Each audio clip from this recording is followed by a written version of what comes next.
Hello guys! May ganito ka rin bang problema sa ngipin mo sa harapan?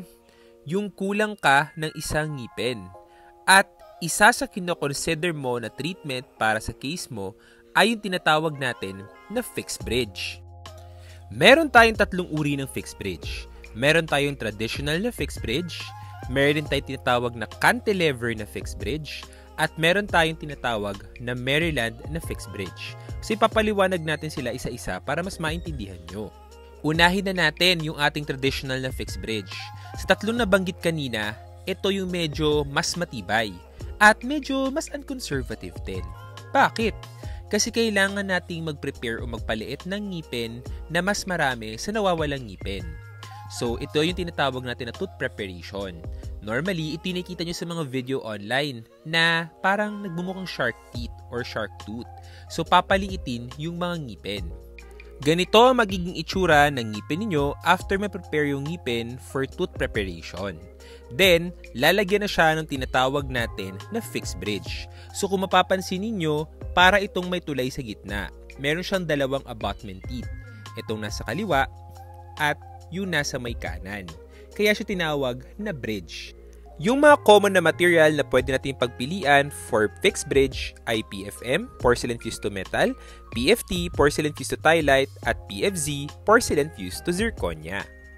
Ang susunod naman natin ay yung tinatawag natin na cantilever na fixed bridge.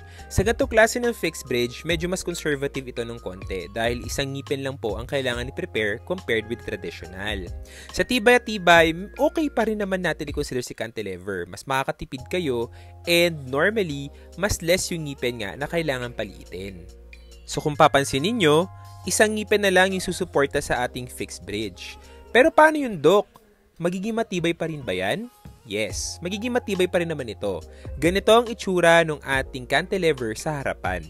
Pagdating naman sa likod, ganito naman ang kanyang magiging itsura.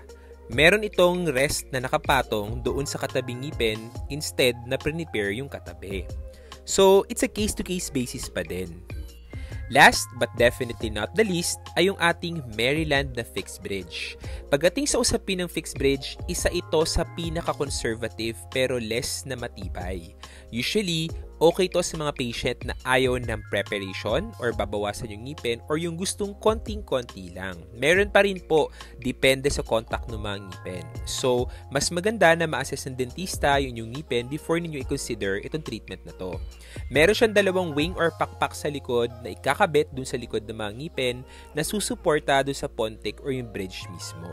So, if ever man na i-consider nyo to, just make sure lang na may possibility ito na matanggal, especially pag may kagat sa matigas, pero pwede pa rin naman siyang maisimit.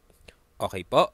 So, yun po yung ating tatlong fixed bridge ha, yung ating traditional, cantilever, and ito pong pinaka-last ay yung ating Maryland na fixed bridge. Okay po?